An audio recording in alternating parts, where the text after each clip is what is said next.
మాల్దీవ్స్లో ఈ కొత్త ప్రభుత్వం వచ్చిన వెంటనే వాళ్ళు తీసుకున్న ఫస్ట్ నిర్ణయం ఏమిటి అంటే ఇండియా యొక్క మిలిటరీ ట్రూప్స్ మాల్దీవ్స్లో ఉండకూడదు.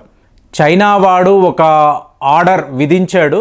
సో దానికి శిరస వహించి మేము ఇండియన్ ట్రూప్స్ని మాల్దీవ్స్లో ఇక ఉండనివ్వము అంటే ఏంటి, ఇన్నేళ్ల పాటు వాళ్ళకి సెక్యూరిటీ ప్రొటెక్షన్ ఆర్థికంగా సహాయం చేస్తూ వస్తున్న భారతదేశాన్ని మాల్దీవ్స్ నుంచి వెళ్ళగొట్టాలి అని చెప్పి వీళ్ళు ప్లాన్ చేశారు. మరి మోదీ గారు ఎంత పని చేశాడు అంటే దీన్ని మీరు రాజనీతి అనొచ్చు లేదా రాజతంత్రము అని చెప్పొచ్చు. ఈ వార్త వచ్చిన తరువాత భారత్ వైపు నుంచి ఎలాంటి రియాక్షన్ ఉంటుంది అని చాలామంది యుద్ధ నిపుణులు ఆలోచించారు.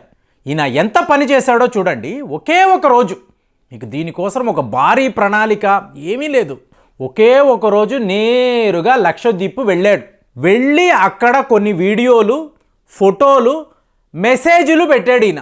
ఈ లక్షద్వీప్ అనబడే టెరిటరీ, అదొక యూనియన్ టెరిటరీ, ఎంత అందంగా ఉందో చూడండి. బంగారం అనబడే ఐలాండ్, అగరాటి, ఇవన్నీ కూడా చాలా బ్యూటిఫుల్గా ఉన్నాయి కదా అని చెప్పి ఒకే ఒక మెసేజ్ ఈయన ట్విట్టర్లో పెట్టాడు.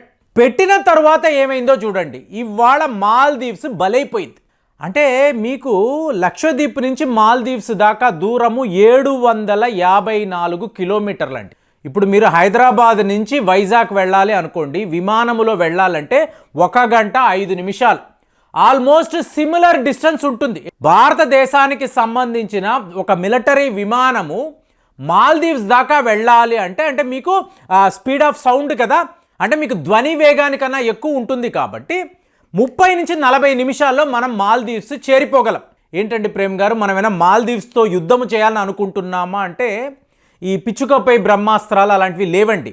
ఇక్కడ ఏం జరిగింది అంటే చైనా వాడు ఇరుక్కుపోయాడు. అంటే మాల్దీవ్స్ బలైపోయింది.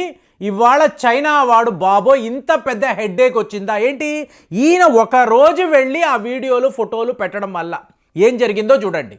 ఇప్పుడు మీరు ఎవరైనా లక్షద్వీప్ వెళ్ళాలి అనుకోండి, మీరు ఎక్కడికి వెళ్ళాలి, కేరళ వెళతారు, కొచ్చి అనబడే ఒక నగరానికి వెళతారు.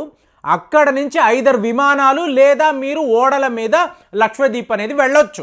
సో ఇప్పుడు వెళ్ళాలి అంటే అక్కడ ఒకే ఒక ఎయిర్ స్ట్రిప్ ఉంటుందండి. అంటే అగట్టి అనబడే ప్రాంతంలో మీకు ఒకే ఒక ఎయిర్ స్ట్రిప్, చాలా చిన్న ఎయిర్ స్ట్రిప్ ఉంటుంది. సో మీరు వెళ్ళొచ్చు, లక్షద్వీప్ తిరగొచ్చు, మళ్ళీ మీరు వచ్చేవచ్చు. సో ఈరోజు ప్లాన్ ఏమిటి అంటే మాల్దీవ్స్ నుంచి ఇండియా ట్రూప్స్ వైదొలగాలని చెప్పి వాళ్ళు చెప్పారు కదా. సరే, ఇప్పుడు నేను ఏం చేస్తాను అంటే లక్షద్వీప్లో టూరిజం అని అందరూ మాట్లాడుతున్నారండి.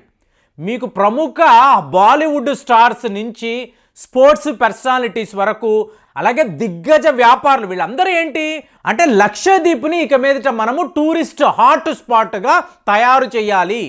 Boycott Maldives, let's campaign for Lakshadweep. So ఇది అందరూ మాట్లాడుతున్నది. కానీ ఇక్కడ ఏం జరిగింది, మీరు లక్షద్వీప్లో ఒక సివిలియన్ ఎయిర్పోర్ట్ కాదండి, మిలిటరీ ఎయిర్పోర్ట్ను కూడా మీరు నిర్మిస్తున్నారు. అంటే డ్యూయల్ పర్పస్ ఎయిర్పోర్ట్ అని చెప్పి ఇవాళ మాట్లాడుతున్నారు. సివిలియన్ విమానాలు వస్తాయి, at the same time military విమానాలు కూడా లక్షద్వీప్లో మీకు డిప్లాయ్ చేయబడతాయి.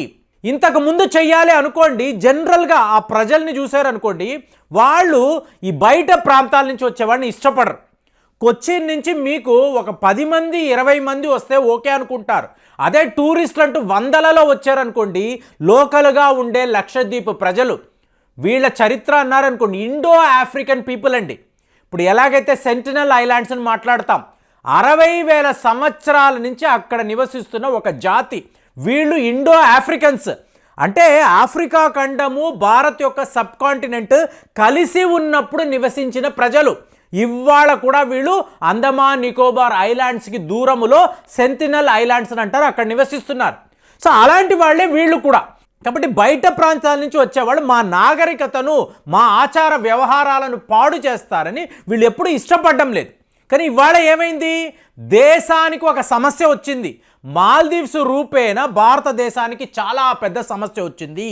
మీకు వాళ్ళ దేశ ప్రధానమంత్రిని ఒక పప్పెట్ అని, ఒక క్లౌన్ అని చెప్పి ఎవరో అవమానించారు. సో దీనికి ప్రతీకారం మనం తీర్చుకోవాలి. ఇది లక్షద్వీప్లో జరుగుతున్న క్యాంపెయిన్. మరి మోదీ గారు ఇదంతా తెలిసి చేశారో తెలియక చేశారో ఒకే ఒక రోజు మీకు మొత్తం సిచ్యువేషన్ మారిపోయింది. అంటే టోటల్ పిక్చర్ మీకు అప్సైడ్ డౌన్ అయిపోయింది. సో ఇప్పుడు మీరు లక్షద్వీప్ అన్నారు అనుకోండి, మీకు ఎంత స్ట్రాటజికలీ లొకేటెడ్ ప్లేస్ అంటే మళ్ళీ అన్న మన టూరిజం గురించి మాట్లాడుతున్నాం కాదండి. ఒకవైపేమో అరేబియన్ సీ, ఇంకొక వైపేమో ఇండియన్ ఓషన్ రీజన్. చైనా వాడి యొక్క బిగ్గెస్ట్ హెడేక్ ఏంటి? Malacca strait. చైనా నుంచి బయలుదేరుతున్న వాణిజ్య ఓడలు ఈ మలాకా స్ట్రైట్ దాటుకొని మిడిల్ ఈస్ట్, యూరోప్ దేశాలకు వెళ్ళాలి. ఇక్కడ ఎవరు ఉంటారు అంటే ఇండియన్ నేవీ, ఇండియన్ మిలిటరీ ఎప్పుడూ కూడా ఒక సర్విలెన్స్ అనేవి చేస్తూనే ఉంటాం. సో మనల్ని దాటడము అనేది చైనా వాడికి ఎప్పుడు సమస్య. ఇంకా చెప్పాలంటే ఒక లడాక్ అనండి, అరుణాచల్ ప్రదేశ్ దగ్గర ఈరోజు కూడా పీపుల్స్ లిబరేషన్ ఆర్మీ వేల సంఖ్యలో ఎందుకు ఉన్నారు అంటే ఇండియా యొక్క డిఫెన్స్ బడ్జెట్ని పెంచడానికి. ఏ ఒక సిచ్యువేషన్లో కూడా మనము ఇండియన్ ఓషన్ రీజన్ దగ్గర మన యొక్క నేవల్ పవర్ని పెంచుకోకూడదు. కాబట్టి మన దృష్టి అంతా కూడా లడాక్, అరుణాచల్ ప్రదేశ్ మీదే ఉండాలని వాడు ప్లాన్ చేశాడు. కానీ ఇవాళ ఏం జరిగింది? ఒక్క మాల్దీవ్స్ వల్ల భారతదేశంలో లక్షద్వీప్ దగ్గర అతిపెద్ద నేవల్ బేస్ అనేది రాబోతుంది. పెద్ద పెద్ద యుద్ధ విమానాలను మనం అక్కడ డిప్లాయ్ చేయబోతున్నాం. ఇప్పుడు ఏం జరిగింది? మినీకో అనబడే ఒక ఐలాండ్, ఇది మీకు మాల్దీవ్స్కి ఎంత చేరువలో ఉంటుందంటే జస్ట్ 564 కిలోమీటర్లు అండి. సో ఇప్పుడు 564 కిలోమీటర్లు ఇంత చేరువలో లక్షద్వీప్కి సంబంధించిన ఒక ఐలాండ్, అక్కడ మీరు అతిపెద్ద మిలిటరీ బేస్ని ఇవాళ నిర్మించబోతున్నారు అంటే మాల్దీవ్స్ని వదిలేయండి, చిన్న దేశం. చైనా వాడికి ఎలా ఉంటుంది అంటే ఇంకా మనం ముందుకు వచ్చేసాం. ఒకవైపేమో అండమాన్ నికోబార్ ఐలాండ్స్ దగ్గర ట్రై సర్వీస్ కమాండ్ అనేది ఉంది. కమాండ్ అంటే ఏంటి? Indian army, Indian navy, Indian air force కలిసికట్టుగా వాళ్ళ ఫోర్సెస్ని అక్కడ డిప్లాయ్ చేస్తారు. ఇవాళ ఏం జరిగింది? లక్షద్వీప్ దగ్గర మినీకాయ్ అనబడే ఐలాండ్ దగ్గర మనము అతిపెద్ద నేవల్ బేస్ని నిర్మిస్తున్నాం. సో ఇదంతా చైనా వాడికి ఎలా ఉంటుందంటే ఇంకా దగ్గరకు వచ్చేసాం. వాడేమన్నాడు?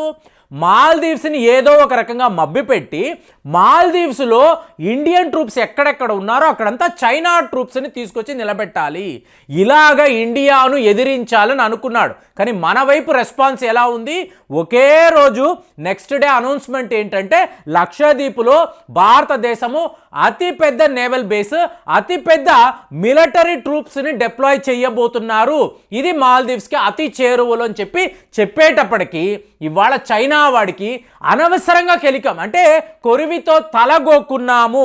ఆయన ఫోటోలు పెట్టాడు, చూసేసి బాగుందండి అంటే సరిపోయేది. ఈ మాల్దీవ్స్ మంత్రులు పిచ్చి పిచ్చిగా మాట్లాడడము, పిచ్చి పిచ్చి మెసేజ్లు పెట్టడంతో ఇవాళ ఏం జరిగింది? మీకు అక్కడ ఒక అతిపెద్ద మిలిటరీ బేస్ అనేది ఏర్పడిపోయింది. మన యుద్ధ విమానాలు, మన యొక్క యుద్ధ నౌకలంతా కూడా అక్కడికి వచ్చి చైనా వాడి ఓడల మీద, మీకు తెలుసో తెలియదో ఫ్రెండ్స్, ప్రతి నిమిషానికి 12 ఓడలు అనేవి ఈ రూట్ గుండా మీకు క్రాస్ అవుతూ ఉంటాయి. 20,000 స్క్వేర్ కిలోమీటర్స్ టెరిటోరియల్ వాటర్స్ మనది. ఇందులో ఎక్స్క్లూజివ్ ఎకనామిక్ జోన్ అనేది 4 లక్షలు. అంటే ఎంత పెద్ద ఏరియాని ఇవాళ మనము ఒక మిలిటరీ జోన్గా మార్చేసామో చూడండి. ఇది మాల్దీవ్స్ లాంటి దేశానికి అర్థం కాదు, కానీ చైనా వాడికి మాత్రము మోదీ ఆడిన ఆట ఏమిటి, అతను ప్లే చేసిన రాజనీతి ఏమిటి, ఈ రాజతంత్రం ఏంటో చైనా వాడికి క్లియర్గా అర్థమైపోతుంది. ఇప్పుడు వాడికి అతిపెద్ద హెడేక్ అనేది ఉంది. మరి వాడు ఏం చెయ్యగలడు? జస్ట్ చూడండి ఎలాంటి ఒక స్ట్రాటజీ మనం ప్లే చేసామో. మరి దీని మీద అసలు మీ కామెంట్స్ ఎలా ఉన్నాయో తెలియజేయండి. మళ్ళీ వచ్చే వీడియోలో కలుద్దాం. జై హింద్.